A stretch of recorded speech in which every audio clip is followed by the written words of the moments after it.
అల్లరి భూతం. లలితాపురం అనే గ్రామం చెరువు కట్ట మీద 100 ఏళ్ల నాటి పెద్ద ఓడల మర్రి ఒకటున్నది. ఒక రోజున చిలిపిక అనే భూతం ఎక్కడి నుంచో వచ్చి ఆ మర్రి చెట్టు మీద చేరింది. అది వట్టి అల్లరి భూతం. ఇతరులను ఆట పట్టించడం అంటే దానికి మహదానందం. ఒకనాటి సాయంకాలం వేళ ఏడుకొండలు, రామనాథం అనే గ్రామస్తులిద్దరూ మర్రి చెట్టు కిందకి వచ్చి కూర్చున్నారు. ఏడుకొండలకు పెద్ద పిలక ఉన్నది. చిలిపిక అతడి దగ్గరకు పోయి పిలక పట్టుకొని లాగింది. ఏడుకొండలు అబ్బా అంటూ మూలిగి రామనాథం కేసి కొరకరా చూస్తూ, ఏరా నా పిలక పట్టుకొని లాగుతావా అని రామనాథం చెంప మీద గట్టిగా కొట్టాడు. దానితో రామనాథం రెచ్చిపోయి, ఛీ, నీ చచ్చు పిలక నేను లాగడం ఏమిటి? అయితే ఉండు, అంత పని చేస్తాను అంటూ ఏడుకొండలు పిలక పట్టుకొని బలంగా గుంజాడు. తరువాత ఇద్దరూ కలబడి తిట్టుకుంటూ కొంతసేపు తన్నుకొని గ్రామ మునసబు దగ్గరకు బయలుదేరారు. చిలిపిక పట్టలేని ఆనందంతో గాలిలో అదృశ్యంగా తేలుతూ వాళ్లను అనుసరించింది. వాళ్ళు వెళ్ళేసరికి మునసబు చెంచయ్య రచ్చబండ మీద కూర్చొని చుట్ట కాలుస్తూ అక్కడ చేరిన వాళ్లతో మాట్లాడుతున్నాడు. ఏడుకొండలు మునసబుకు జరిగిన సంగతి చెప్పి, అయ్యా, నాకు చేసిన అవమానానికి గాను తమరు ఈ రామనాథంగాన్ని గట్టిగా శిక్షించాలి అని కోరాడు. అప్పుడు రామనాథం మునసబుతో, అయ్యా, వీడు చెప్పేవన్నీ పచ్చి అబద్ధాలు. చేయని నేరం నా మీదకు మోపి నా చెంప మీద కొట్టాడు. నేను కోపం పట్టలేక వీడి పిలక లాగాను అన్నాడు. వాళ్ళు చెప్పేది వింటూ మునసబు కాలుతున్న చుట్టను పక్కన పెట్టాడు. ఇది చూసిన చిలిపికకు మునసబును కూడా ఆట పట్టించాలన్న బుద్ధి పుట్టింది. అది కాలుతున్న చుట్టను తీసి మునసబు చొక్కా జేబులో వేసింది. ఏదో తీర్పు చెప్పబోయిన మునసబు తన జేబులో నుండి పొగ రావడం చూసి కంగారుపడి జేబులో చెయ్యి పెట్టేసరికి కాలుతున్న చుట్ట అతడి చేతిని చురుక్కుమనిపించింది. దానితో మునసబు లేచి నిలబడి చెయ్యి విదిలిస్తూ ఏడుకొండలు రామనాథాల మీద మండిపడి, అసలు ఈ సంవత్సరం మీరు భూమి శిస్తు కట్టాలనుకుంటున్నారా, ఎగవేయాలనుకుంటున్నారా? రేపు ఈ పాటికి కట్టకపోతే మీ భూములు జప్తు చేస్తాను, ఇక ఇక్కడి నుంచి పొండి అన్నాడు. తరువాత మునసబు చొక్కా మార్చుకోవడానికి ఇంటికి బయలుదేరాడు. అల్లరిభూతం కూడా అతని వెనుక బయలుదేరింది. మునసబు భార్య కాంతమ్మ పరమ గయ్యాలి.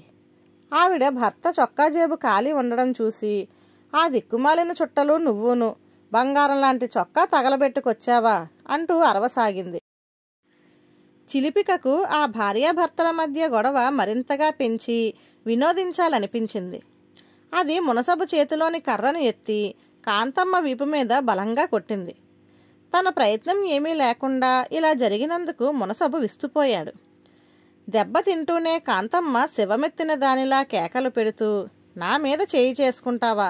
చూడు, నీ అంతు తెలుస్తాను. మొన్నటికి మొన్న కట్టకింది గురవయ్య దగ్గర 500 వరహాలు లంచం తీసుకొని అతడికి అనుకూలంగా తీర్పు చెప్పిన సంగతి 10 మందికి చెప్తాను అంటూ వీధిలోకి పోయి జనాన్ని పోగు చేసి భర్త లంచగొండితనం గురించి అందరికీ చెప్పింది. దానితో గ్రామంలో పలుకుబడి ఉన్న నలుగురు చేరి చర్చలు జరిపి లంచగొండి మునసబును పదవి నుంచి తొలగించాలని పై అధికారులకు వినతిపత్రం పంపారు. వాళ్ళు 3వ నాటికల్లా చెంచయ్యను పదవి నుంచి తొలగించి మరొకరిని గ్రామ మునసబుగా నియమించారు. ఇది జరిగిన వారం తరువాత చిలిపిక మర్రి చెట్టు కొమ్మల్లో కునుకు తీస్తుండగా చెట్టు కింద 2 మనుషులు చేరి గుసగుసలాడుకుంటున్నారు. చిలిపిక చెట్టు దిగి వాళ్ళ పక్కన చేరింది. వాళ్ళ మాటలను బట్టి వాళ్ళిద్దరూ దొంగలని, ఒకడి పేరు కన్నడు, మరొకరి పేరు భీముడు అని చిలిపిక గ్రహించింది. దొంగలిద్దరూ కొద్దిసేపు తరువాత అక్కడి నుంచి బయలుదేరారు. చిలిపిక వాళ్ళను అనుసరించింది. వాళ్ళు వడ్డీ వ్యాపారి చండీదాసు ఇంటికి పోయి ప్రహరీ గోడ దూకి ఇంటికి కన్నం వేశారు. భీముడు లోపలికి పోయే ప్రయత్నంలో ఉండగా కన్నడు కాపలా కోసం దూరంగా వెళ్ళాడు. చిలిపిక ఇదే అదను అనుకొని కన్నంలో దూరిన భీముడి కాలొకటి పట్టుకున్నది. ఎవరైనా అటుగా వస్తున్నారేమో, అందుకే హెచ్చరికగా కన్నడు తన కాలు పట్టుకున్నాడనుకుని భీముడు బయటికి రాబోయాడు. అయితే చిలిపిక వాడు బయటకు రాకుండా లోపలికి పోకుండా కాలు బిగించింది. భీముడు కాలు వదలమని విదిలించసాగాడు. అతడికి కన్నడి మీద చాలా కోపం వచ్చింది. అంతలో కన్నడు అక్కడికి వచ్చాడు. చిలిపిక భీముడి కాలు వదిలేసింది. కన్నడు కన్నంలో గింజుకుంటున్న భీముణ్ణి చూసి అతడు కన్నంలో ఇరుక్కుపోయి ఉంటాడనుకొని సాయం పడదామని అతడి కాలు పట్టుకున్నాడు. భీముడు కోపం కొద్దీ వాణ్ణి బలంగా ఒక్క తన్ను తన్నాడు. ఆ దెబ్బకు కన్నడు ఒక చావుకేక పెట్టాడు. దానితో చండీదాసి ఇంటిలోని వాళ్లే కాక పక్క ఇళ్లల్లోని వాళ్ళు కూడా మేలుకొని దొంగలిద్దరినీ దాపులనున్న పట్నంలోని కొత్తవాళ్ళకు అప్పగించారు. కొత్తవాళ్ళు ఆ ఇద్దరినీ చెరసాలకు తీసుకుపోయి, వెధవల్లారా, అయిన దానికి కానిదానికి ఇలా దొరికిపోతుంటే నా నెలసరి మామూళ్ళు ఎలా ఇవ్వగలరు? ఎక్కడ దొంగతనం చేస్తారో నాకు తెలియదు. రేపు రాత్రికి 1000 వరహాలు తెచ్చివ్వాలి. అలా జరగకపోతే మీరెక్కడున్నా వెదికి పట్టుకొని తన్ని చెరసాలలో పారేస్తాను, జాగ్రత్త అని హెచ్చరించి వదిలేశాడు. ఇది చూసిన చిలిపికకు కొత్తవాళ్ళు ఎంత లంచగొండో అర్థమైంది. అది కొత్తవాళ్ళకు తగిన విధంగా బుద్ధి చెప్పాలని నిశ్చయించుకున్నది. మర్నాటి రాత్రి కన్నడు, భీముడు అర్ధరాత్రి వరకు ఎక్కడైనా దొంగతనం చేసేందుకు ప్రయత్నించి సాధ్యపడక వచ్చి మర్రి చెట్టు కింద దిగులు పడుతూ కూర్చున్నారు. ఇది గమనించిన చిలిపిక జమీందారి గారింటికి పోయి కొన్ని నగలు మూట కట్టుకొని వచ్చి చెట్టుపై నుంచి దాన్ని వాళ్ళ మీదకి జార్చింది. ఆ మూటలోని నగలు చూసి దొంగలిద్దరూ ఏ దేవతో తమను కరుణించి వాటిని ప్రసాదించిందనుకుంటూ పోయి కొత్తవాళ్ళకు కొన్ని నగలను మామూలు కింద ఇచ్చారు. కొత్తవాళ్ళ భార్యకు నగల పిచ్చి చాలా ఎక్కువ. ఆమె ఆ నగల్ని అలంకరించుకొని సాయంత్రం వేళ జమీందారు ఇంటికి పేరంటానికి వెళ్ళింది. జమీందారు భార్య తన నగలు కొత్తవాళ్ళు భార్య ఒంటి మీద ఉండడం చూసి ఆశ్చర్యపోయి తన నగల పెట్టి తెరిచి చూసుకున్నది. అందులో నగలంటూ ఏమీ లేవు. జమీందారు భార్య ద్వారా సంగతి తెలుసుకొని కొత్తవాళ్ళు భార్యను గట్టిగా ప్రశ్నించిన మీదట ఆమె ఆ నగలు రాత్రి తన భర్త తెచ్చినట్లు చెప్పింది. జమీందారు కొత్తవాళ్ళను పిలిపించాడు. ఇంతలో కన్నడు, భీముడు తమ వంతు నగలను అమ్మబోయి దొరికిపోయారు. ఈ విధంగా దొంగలతో పాటు కొత్తవాళ్ళు కూడా చెరసాల పాలయ్యాడు. ఇది చూసి చిలిపికకు కలిగిన ఆనందం అంతా ఇంతా కాదు. ఒకనాడు 4 గ్రామస్తులు మర్రి చెట్టు కింద కూర్చొని పిచ్చాపాటి మాట్లాడుకుంటున్నారు. మాటల సందర్భంలో వాళ్లలో ఒకడు గ్రామంలోని పండితుడు, మంత్రవేత్త అయిన జ్ఞానదీప్తుడి ప్రసక్తి తెచ్చాడు. ఆయనకు తన 4 ఏళ్ల మనమడంటే ప్రాణంతో సమానం. ఒక్క క్షణం కూడా వాణ్ణి విడిచి ఉండలేడు. చెట్టుపైన ఉండి ఇది విన్న చిలిపికకు ఆ పండితుణ్ణి ఒక ఆట పట్టించాలన్న కోరిక కలిగింది. అది తక్షణం బయలుదేరి ఇంటి పెరట్లో ఆడుకుంటున్న పండితుడి మనవుణ్ణి తీసుకొని ఒక పండ్ల తోట చేరింది.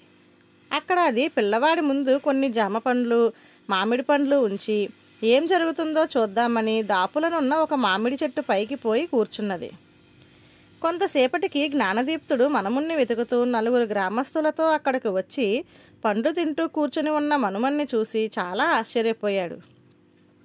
పిల్లవాడు ఇక్కడికి చేరడం వెనక ఏదో నిగూఢ రహస్యం ఉందన్న అనుమానం ఆయనకు కలిగింది. వెంటనే జ్ఞానదీప్తుడు పక్కనే ఉన్న వాళ్లను దూరంగా వెళ్ళమని చెప్పి కర్రతో నేల మీద ఒక వలయం గీసి మంత్రం పఠించి చిలిపికను రప్పించాడు. చిలిపిక వణికిపోతూ పండితుడి పాదాలకు నమస్కరించి నిలబడింది. జ్ఞానదీప్తుడు ఆ అల్లరిభూతాన్ని ప్రశ్నించి అది మర్రి చెట్టు మీద చేరి 7 కొండలు పిలకలాగడం నుంచి చేసిన అన్ని పనులు బయట పెట్టించాడు. తరువాత ఆయన చిలిపికతో, ఇంతవరకు నువ్వు చేసిన అల్లరి పనుల వల్ల గ్రామానికి చాలా మేలు జరిగింది. లంచగొండులైన మునసబు, కొత్తవాళ్ళు తగిన విధంగా శిక్షించబడ్డారు. కానీ ఇప్పుడు నువ్వు నా మనుమన్ని అపహరించి ఇక్కడికి తీసుకురావడం మాత్రం చాలా చెడ్డ పని. అందుకు గాను నీకు స్వల్పమైన శిక్ష విధించబోతున్నాను అన్నాడు. స్వల్పమైన శిక్ష? అదేమిటో సెలవివ్వండి స్వామి అన్నది అల్లరిభూతం భయపడుతూ. నువ్వీ మరుక్షణాన ఈ ప్రాంతాల నుంచి వెళ్ళిపోవాలి. ఈ గ్రామానికి చుట్టూ 10 ఆమడల దూరంలో ఎక్కడా కనిపించకూడదు అన్నాడు జ్ఞానదీప్తుడు. ఆ వెంటనే చిలిపిక మహాప్రసాదం స్వామి అంటూ గాలిలోకి లేచి అక్కడికి 20 ఆమడల దూరంలో ఉన్న కొండలకేసి ఎగిరిపోయింది. ధన్యవాదాలు.